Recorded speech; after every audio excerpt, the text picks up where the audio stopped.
Welcome on Trésor de l'Évangile. Bienvenue sur Trésor de l'Évangile. Today we will continue with our topic, the church and the state. Aujourd'hui, nous allons continuer avec notre thématique de l'Église et de l'État. But we will remain in Revelation chapter 13 and the verse 11. Et nous allons rester dans l'Apocalypse au chapitre 13 et au verset 11. But before to start, let us pray together.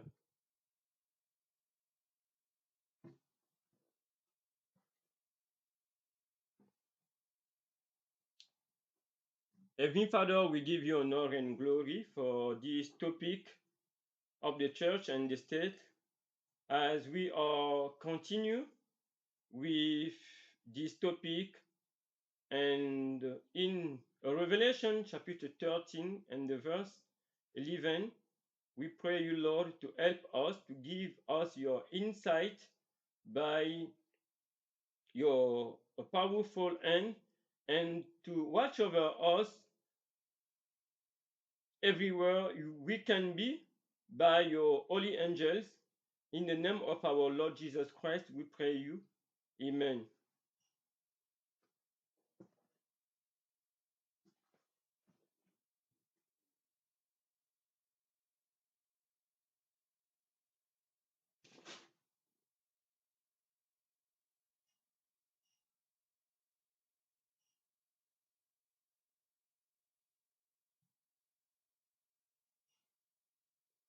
Okay, the church and the state, l'Église et l'État.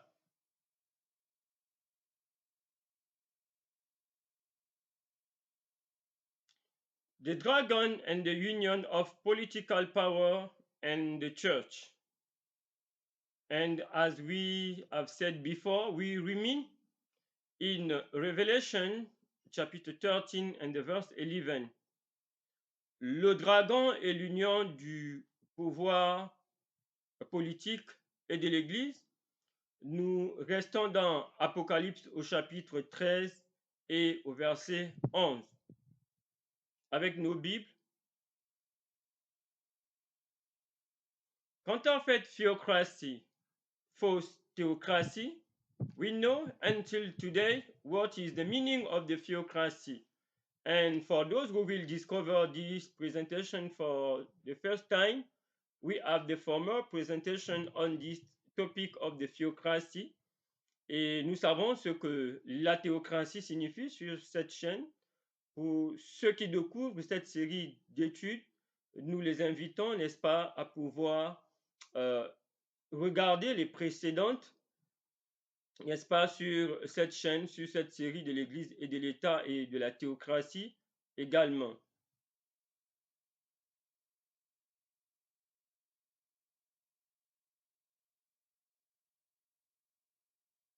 Let us continue with the description of this beast with two horns as a lamb and which will speak at the end as a dragon. Et nous allons continuer avec notre description de cette bête dans Apocalypse au chapitre 13 qui parle comme, qui a commencé comme un agneau avec deux cornes et qui a terminé, n'est-ce pas, comme un dragon. And we have discovered through the history and with our Bible that this beast, which has begun as a lamb with two horns and has finished as a dragon, it is the United States of America. And today we will continue to discover the description of this beast. It is a nation that exists to serve the common individual and preserve the individual inalienable rights. And we have find out that the United States of America has built on two principles, these two on this nation as a lamb, as has been built on two principles, the republicanism and the Protestantism, the separation of the church and the state. And it is very important for us.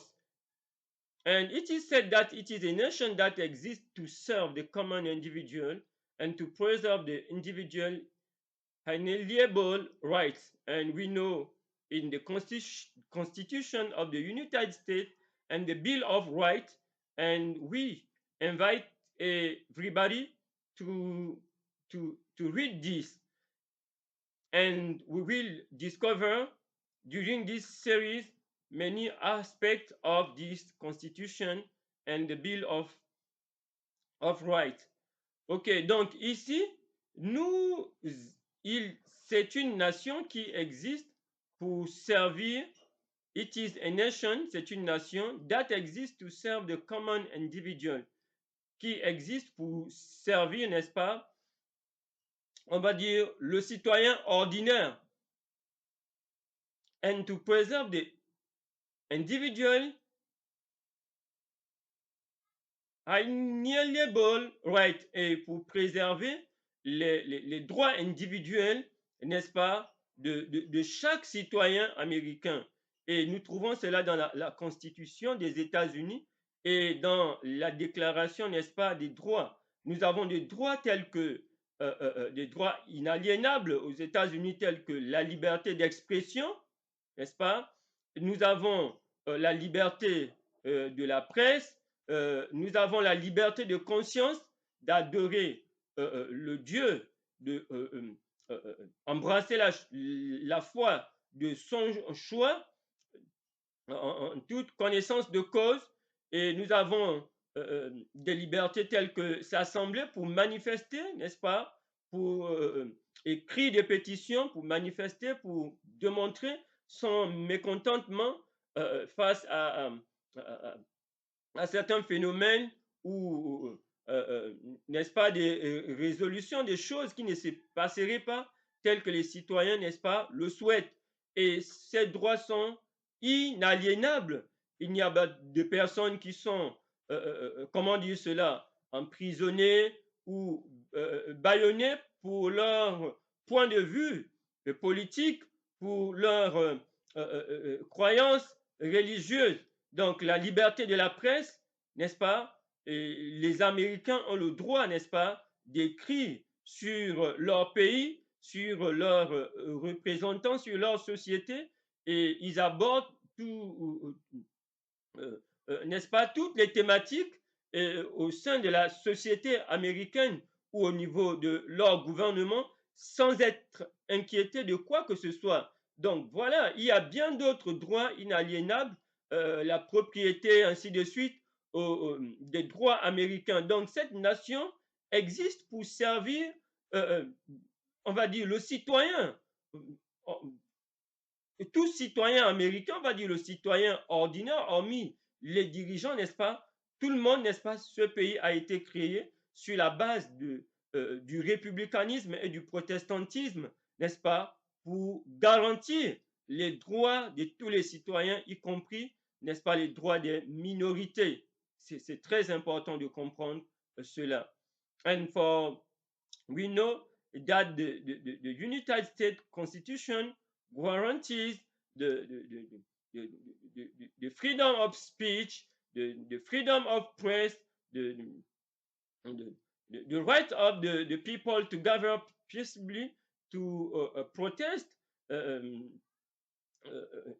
against some situation in the nation, and to write petition and so others. The United States, the American citizens have the right to believe, to follow the faith that they have choice with their conscience. There is not the government cannot enforce a state religion, and it is very important. Et nous savons que aux États-Unis, le gouvernement ou qui que ce soit n'a le droit d'imposer une église ou bien une religion d'État. Et voilà, nous avons bien d'autres droits, n'est-ce pas? Et nous allons découvrir, n'est-ce pas? Nous allons continuer à découvrir, n'est-ce pas, cette bête qui a commencé comme un agneau dans Apocalypse au chapitre 13 et au verset 11 où nous sommes et nous continuerons.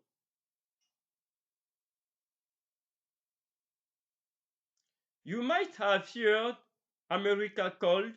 Vous avez certainement entendu parler de l'Amérique appelée comme étant the Great Democratic Experiment, comme étant la grande,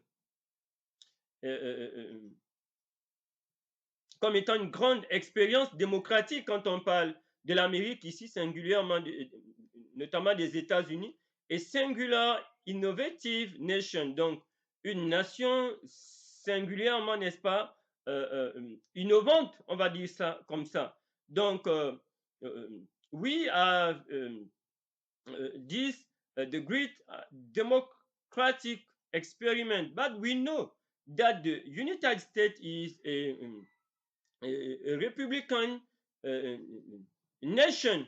Republican is different from the Republican Party because the Republicanism is this kind of government that the people has the right to elect the representant, and this representant will make decision for the interest, for the welfare of the citizen, and the government is just here to put this resolution of these representatives in practice. And this is this this what we can call the great democratic experiment, and it is a new thing during the time that America, the United States of America, has been built, because during this time around the world, it is the time of tyranny, it is the dystopian regimes in Europe, around the world, but America will make a new things, a singular, innovative nation. Et ici, nous devons comprendre que l'on appelle les États-Unis comme étant une grande un grand exemple démocratique ou une grande expérience démocratique ou un modèle. Mais nous devons comprendre, comme nous le voyons ici, c'est entre guillemets, parce que la démocratie, c'est le pouvoir du peuple par le peuple aussi. Alors qu'ici, dans le cas des États-Unis, si on peut appeler cela, c'est le républicanisme. Le républicanisme, c'est ce mode de gouvernement où ce sont les peuples qui choisissent, le peuple choisit ses représentants, n'est-ce pas? Et ensuite, ce sont ces représentants qui prendront des décisions pour le bien-être de son peuple. Et le gouvernement sera là simplement pour mettre en pratique les résolutions des représentants qui représentent, n'est-ce pas, ces peuples. Alors que dans le cas de la démocratie, dans le pur sens, c'est le pouvoir du peuple par le peuple. C'est le peuple qui décide de tout, n'est-ce pas? Le peuple décide de tout, et c'est ce qui fait la différence de ce que la société doit être. Le peuple décide directement, on va dire ça comme ça. Alors qu'ici, dans le républicanisme, on va dire, n'est-ce pas, on va utiliser, il faut faire très attention parce que les gens utilisent ce terme parfois de façon, ce concept, n'est-ce pas, de façon inappropriée, on va dire. On va dire ici, les États-Unis ne sont pas une démocratie, mais les États-Unis, si on peut parler de démocratie, on parle de démocratie participative. Donc, la démocratie participative, c'est lorsqu'il y a des gens qui reçoivent le mandat, n'est-ce pas, de leur peuple. Ils sont votés, ils sont choisis. Ensuite, ces gens élaborent, font des politiques, des lois, ainsi de suite, de projets sur la base des aspirations du peuple qui les a élus. Donc, il y a d'abord l'élection à la base. Ensuite, ces élus, ce sont eux qui vont, qui vont veiller à ce que le gouvernement du pays puisse mettre en pratique, n'est-ce pas, les politiques, les résolutions pour le bien du peuple. Donc, il faut comprendre ici la notion de démocratie participative. Donc, en quelque sorte, si on peut parler des États-Unis, c'est dans ce sens. Mais ça, n'est-ce pas, dans le sens pur, c'est pas la démocratie pure directement. On parle, n'est-ce pas, du républicanisme. Et les États-Unis ne sont pas une démocratie dans le sens direct du pouvoir du peuple par le peuple, où le peuple décide directement, n'est-ce pas? Donc, c'est d'où on parle de républicanisme. Et il est très important ici. Donc, à cette époque, les États-Unis feront une chose nouvelle, innovante, parce qu'en Europe, lorsqu'on parle du 18e siècle, durant le Moyen Âge, n'est-ce pas, de 538 à 1798, le monde est sous la tyrannie. Lorsqu'on a dit l'union de l'Église et de l'État, de pouvoir, n'est-ce pas, tyrannique, des pouvoirs, des régimes tyranniques, des régimes dictatoriaux, n'est-ce pas, qui gouvernent le monde. Et les États-Unis arrivent sur scène en faisant quelque chose d'innovant, une nation, comme nous avons vu, avec la séparation de l'Église et de l'État, qui garantit les libertés, les droits fondamentaux de tous ces citoyens, même celui-là qu'on appelle le citoyen, de tout citoyen américain. Il n'y a pas de distinction. Il y a la séparation entre l'Église et l'État. Il n'y a pas de religion d'État, il n'y a pas de roi, il n'y a pas de monarchie, n'est-ce pas? Il y a cette alternance à la tête du pays. Il n'y a pas d'église d'État, il n'y a pas de religion d'État. N'est-ce pas? Ça, c'est très innovant. C'est du jamais vu, n'est-ce pas? Quand on considère que en Europe, c'était la terreur, c'était, comment dire ça, la persécution, l'inquisition et toutes ces choses, c'était l'obscurantisme. Donc, il faut très bien comprendre cela ici.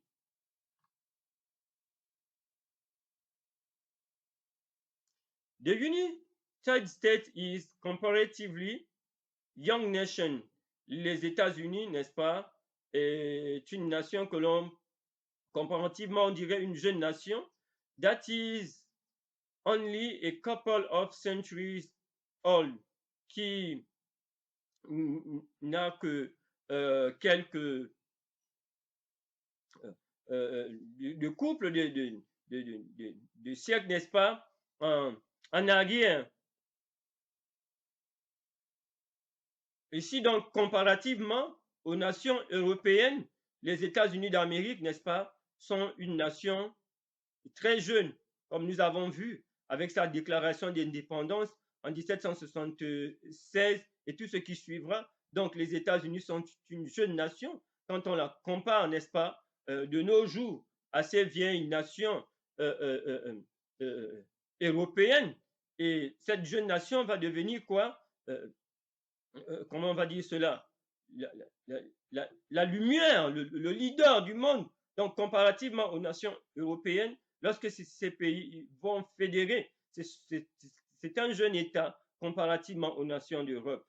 Okay, we can say that when the United States of America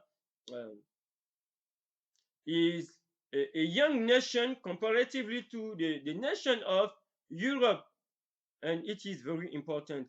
And they, they will they will become a leader of the world comparatively to these old nation in Europe and around the world.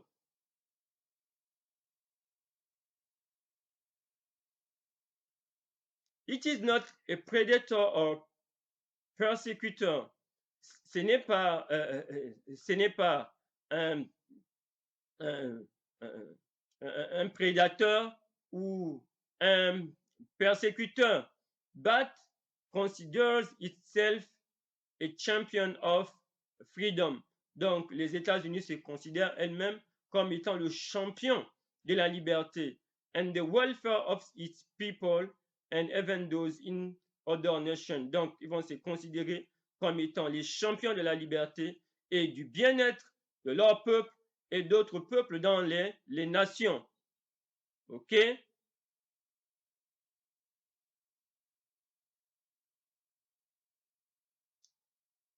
Here, when we say it is not a predator, donc ici quand nous disons que ce n'est pas un prédateur ou bien un persécuteur, ce n'est pas une nation qui, comparativement aux anciennes nations européennes durant le Moyen Âge, ce sont des dirigeants des pays, des gouvernants qui tuaient leurs propres citoyens, n'est-ce pas, pour des questions d'opinion politique, pour qui les emprisonnaient, pour des questions d'opinion, de croyances religieuses.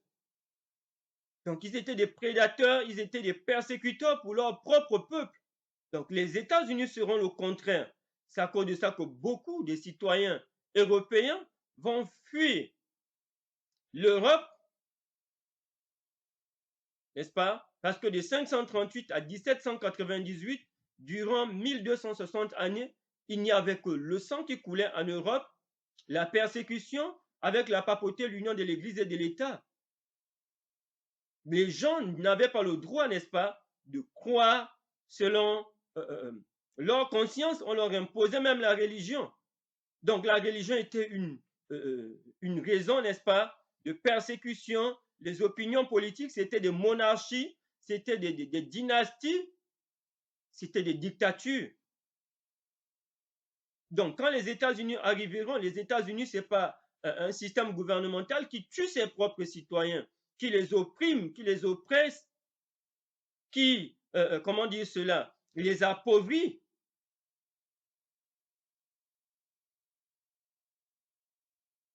Donc, au contraire des États-Unis, c'est un pays qui va travailler au bien-être de ses citoyens, d'où le rêve américain, n'importe qui. Des gens partiront de loin pour aller faire fortune aux États-Unis. Et le champion de la liberté, comparativement à l'ancien monde européen.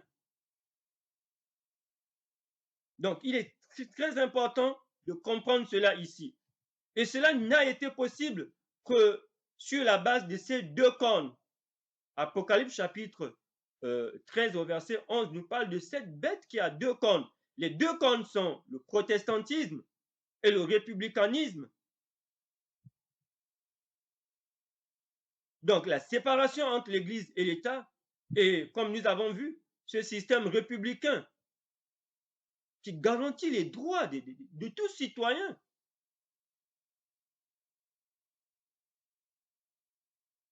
Donc voilà, c'est sur ces deux principes que les États-Unis seront comme quoi?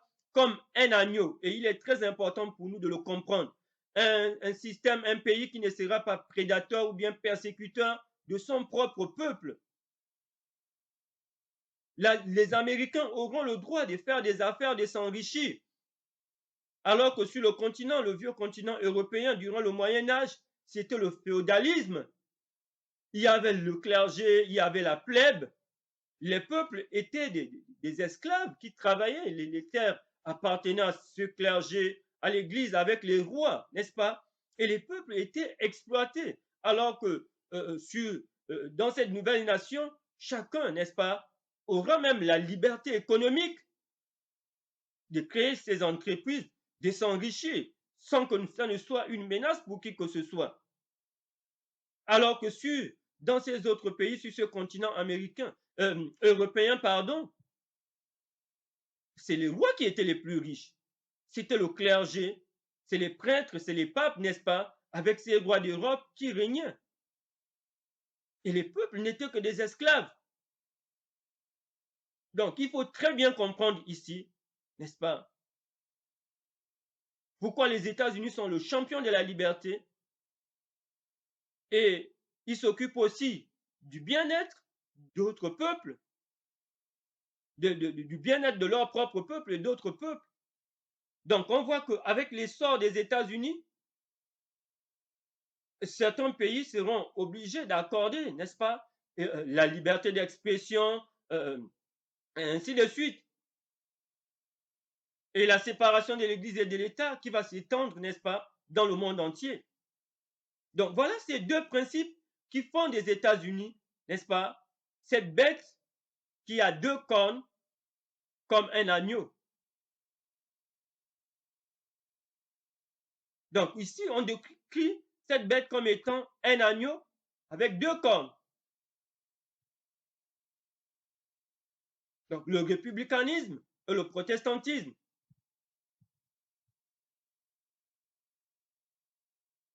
Donc il faut très bien comprendre cela.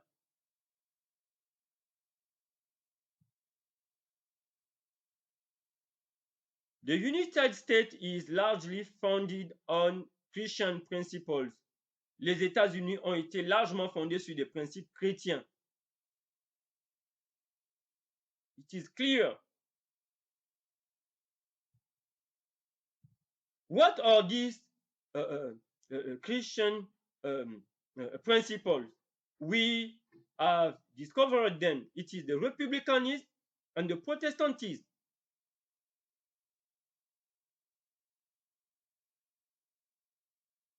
The republicanism guarantees all rights of all the citizens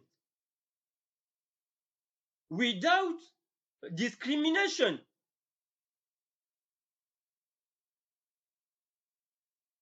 It is not the point of view of the majority which will which will, for example, win upon the point of view of the minority. The right of minorities are guaranteeing, and the right of the majority or the majority are guaranteeing also in the United States, for example, in the question of the religion. That is the case of in republicanism.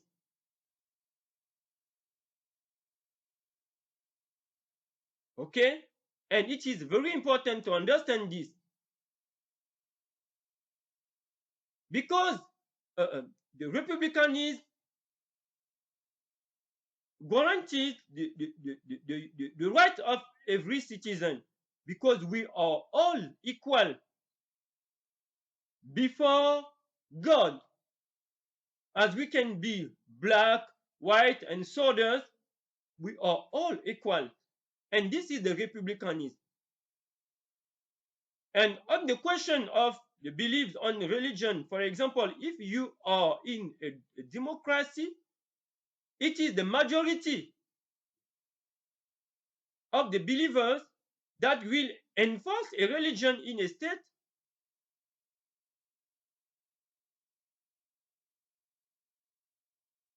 That is why we say that the United States is not a pure democracy, but it is a republican nation, because the people choose their representative, and this representative will make the policies and projects according to the will of the people, and the government will put this in practice. And it is very important to understand this. And this principle of, for example, equality, it is biblical. And it is very important to understand. And another principle is the Protestantism,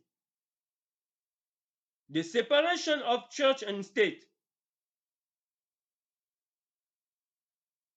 And the government has not the power to enforce a religion or a state church or a state religion.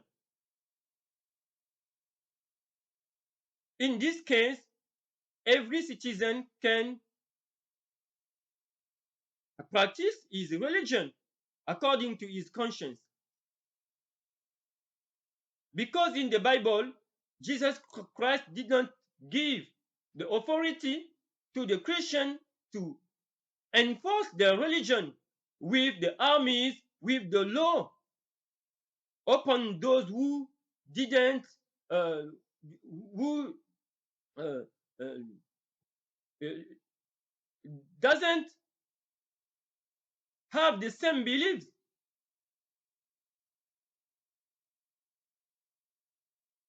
The Christianity, the true biblical Christianity, the true biblical faith acknowledge the freedom of every human being.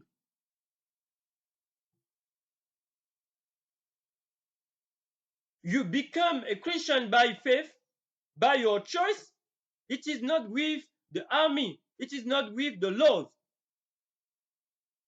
And it is a biblical principle to let the people to choice, including in the matter of faith. And it is in the United States that you will have this principle of equality, of freedom. And in others, kingdom, a nation, you have the government which will enforce with the law, with the army, a religion, or a king, or a head of state. But it is not the case in the United States. And the freedom of faith is a biblical principle. We cannot find in the Bible Jesus Christ has used the violence or the law to enforce his religion. And what is this Christian faith that the government, the king, or the head of state will use the army and the law, the laws, the magistrate to make the law religion? We have discovered in the Bible that it is the devil. Since Revelation 13 verse 1, the dragon in the first verse, which has given the power to the beast, will arise from the water, the papacy, which has shed the blood of the true Christian during the Dark Ages. Those who have refused to worship Sunday, which is not the day of the rest of the Bible, refuse to worship the Trinity, which is not the God of the Bible, to worship the images or the idols and so does. And it is very important to understand this. The United States is largely founded on Christian principles. Donc, nous sommes en train de dire ici, les États-Unis ont été fondés sur des principes chrétiens. Nous avons par exemple le principe du respect des droits de tous les citoyens. D'où nous avons dit que les États-Unis ne sont pas une démocratie pure dans son sens, dans le sens étymologique de la démocratie, le pouvoir du peuple par le peuple. Les États-Unis, c'est du républicanisme.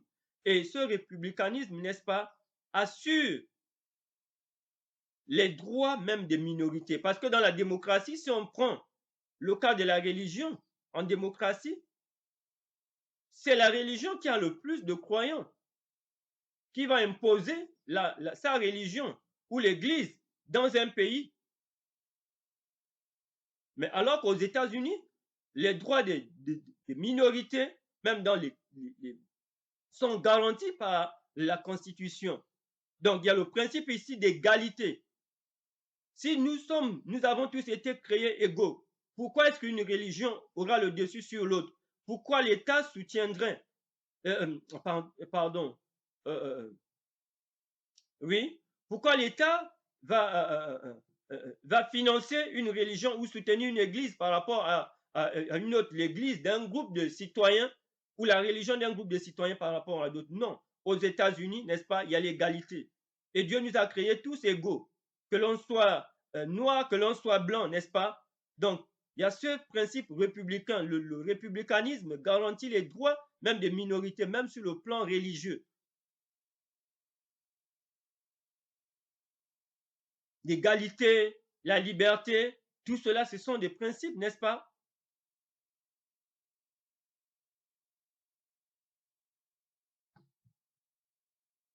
Chrétiens, parce que Dieu nous a créés libres.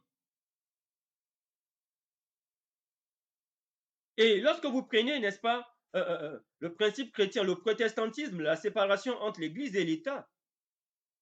Nous savons, n'est-ce pas, que sur le vieux monde de l'Europe et partout ailleurs, aux États-Unis, il y a la séparation entre l'Église et l'État. Ce qui fait que chaque être humain a le droit de choisir sa religion ou bien sa foi.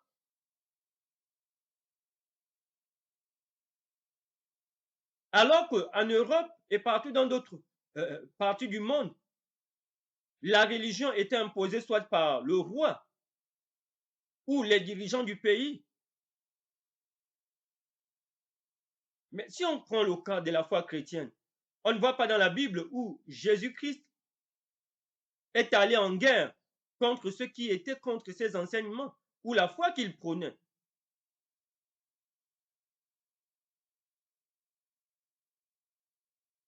Alors que dans ces royaumes, au Moyen Âge par exemple, la foi était imposée à des citoyens.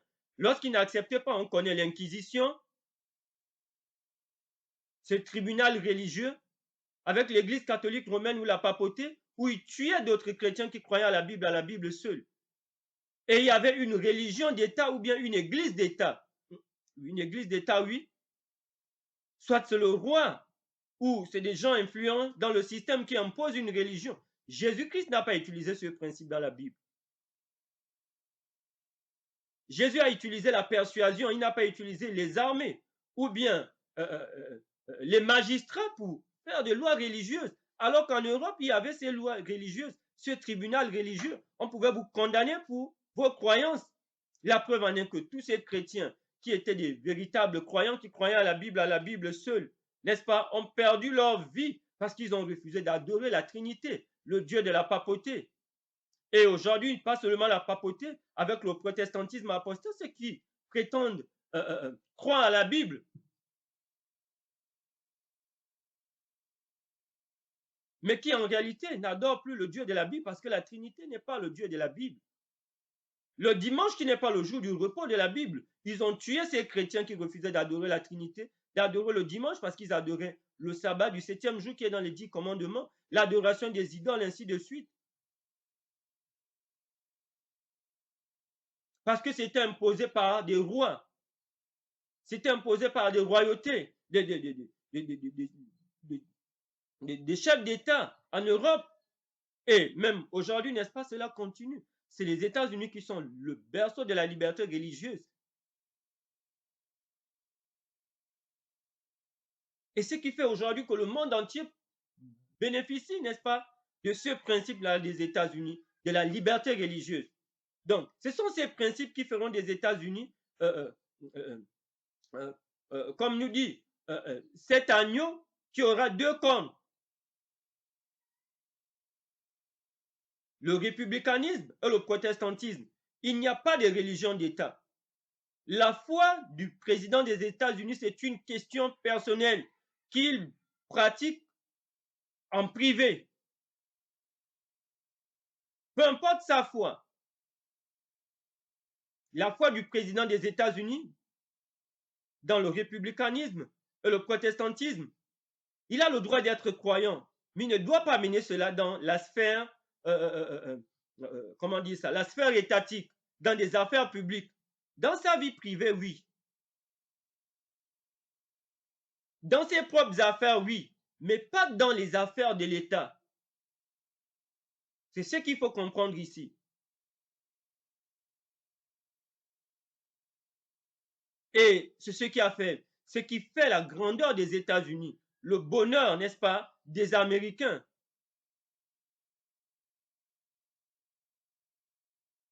Jusqu'en ce jour, du moins.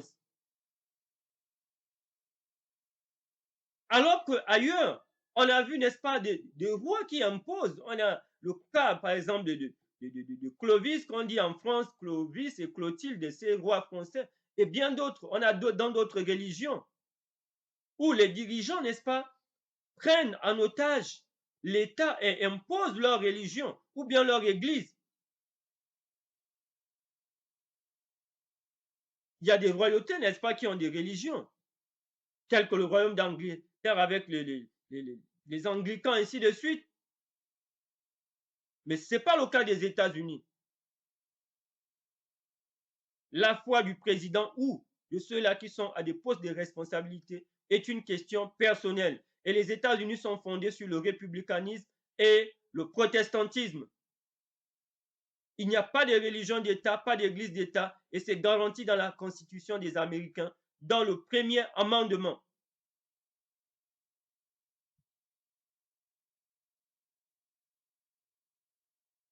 C'est très important de comprendre cela.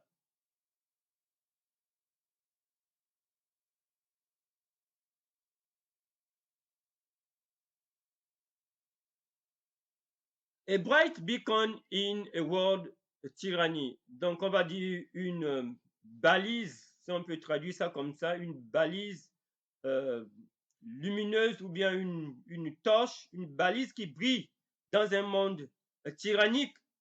The United States nation is known the world over, is known in the world, is known the world over as a champion of freedom. On va dire, n'est-ce pas, sont connus dans le monde comme étant le champion de la liberté. Evidence said not only by its religious liberty, but also by the principles, pas seulement pour champion sur le plan de la liberté religieuse, mais évidemment comme, comme la seule champion de la liberté, pas avec la seule évidence de la liberté religieuse, mais but also by its principles of free speech, mais aussi par ces principes de la liberté d'expression, de free press, la liberté de la presse, and de free market et la liberté économique. Et nous savons que jusqu'à nos jours, des gens continuent à aller en prison pour leurs opinions politiques parce qu'il n'y a pas de liberté d'expression.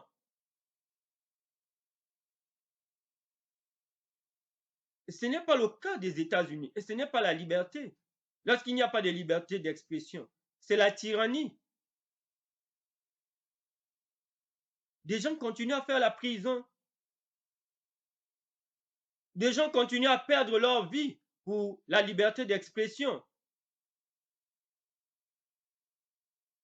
Parce que le gouvernement, il ne faut pas critiquer. Les gouvernants, il ne faut pas critiquer.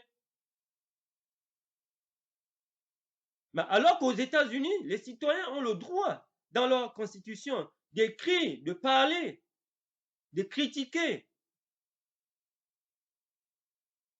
leur président, leur gouvernant, pour le bien de la société, pour que la société puisse bien se porter.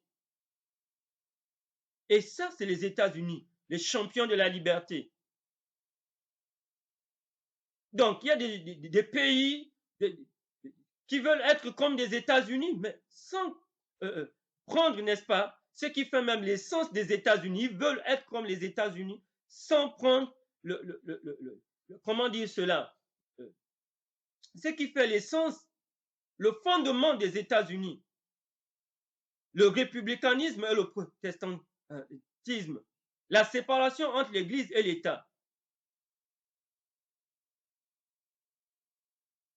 Donc la liberté d'expression. On sait qu'aujourd'hui, n'est-ce pas, il y a des pays qui font tellement de victimes avec la liberté d'expression. Il y a la liberté de la presse. Les Américains ont le droit d'écrire, de signer des pétitions pour dénoncer des situations, de s'assembler, comment dire cela, pour manifester de façon pacifique pour dire non à telle situation, à telle position, n'est-ce pas, du président ou je ne sais pas, d'un ministre. Ils ont le droit de s'assembler. Alors qu'ailleurs dans le monde, ce n'est pas forcément accepté. On n'accepte même pas que les gens se rassemblent pour dire non à ceux-ci. Ou bien écrivent une pétition et la liberté de la presse, on peut critiquer le président, le ministre, je ne sais pas, qui que ce soit. Et c'est ça la grandeur des États-Unis. Ce qui fait la grandeur des États-Unis, le secret de la grandeur des États-Unis. le républicanisme et le protestantisme, la séparation entre l'Église et l'État. Donc la liberté de la presse. Alors qu'ailleurs, c'est le gouvernement qui dit ce qu'il faut écrire, ce qu'il ne faut pas écrire, ou bien le leader, n'est-ce pas, du pays qui dit ce qu'il faut écrire, c'est le gouvernement ainsi. Non. Mais alors qu'on veut ressembler aux États-Unis, on veut être comme les États-Unis. Il faut copier, n'est-ce pas, le secret de la grandeur des États-Unis, la liberté, le protestantisme et le républicanisme, la séparation entre l'Église et l'État, la liberté d'expression, la liberté de presse, de pétition, de s'assembler. Il y a aussi quoi? La liberté, and free market, la liberté économique.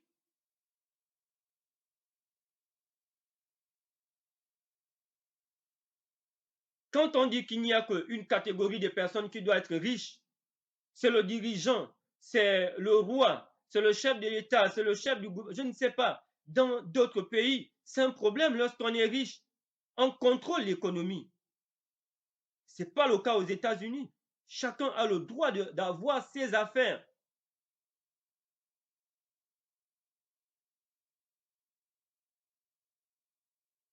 On est libre. Le rêve américain.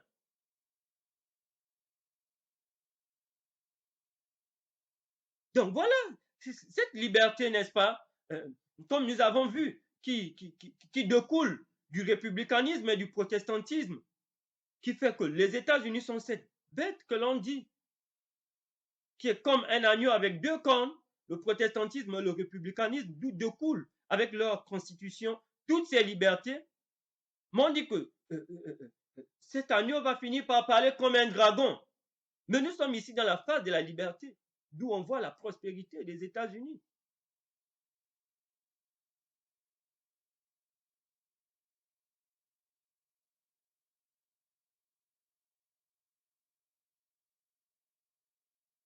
No world power could possibly fit the characteristics.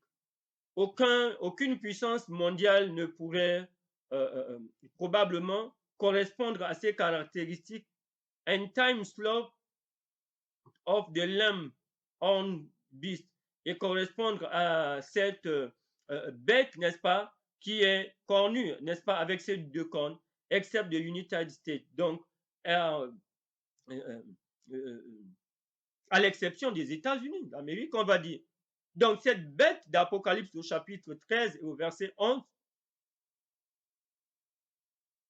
il n'y a que les États-Unis qui remplissent ce critère avec ces deux caractéristiques.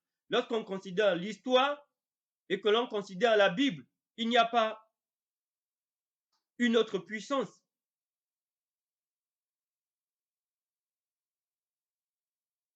Donc, nous sommes appelés, n'est-ce pas, à, à, à, à comprendre cela, à étudier, n'est-ce pas, la Bible,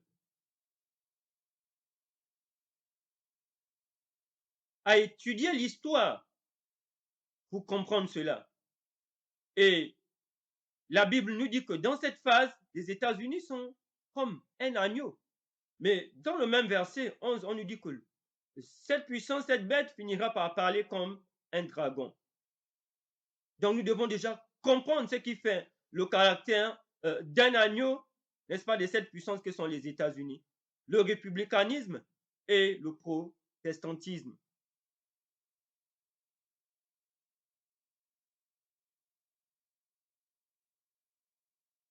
Donc cela est très, très, très important. Et d'ici que nous continuons, n'est-ce pas, dans ce chapitre 13 de l'Apocalypse, nous rendons honneur et gloire à l'Éternel et nous allons terminer par la prière. Merci de partager aussi ces présentations avec d'autres, comme nous l'avons déjà dit, de les publier sur vos plateformes, de les télécharger, de les publier et d'inviter bien d'autres aussi à nous rejoindre sur Trésor de l'Évangile, sur YouTube, sur Facebook. Donc, puisse l'Éternel bénir chacun d'entre nous.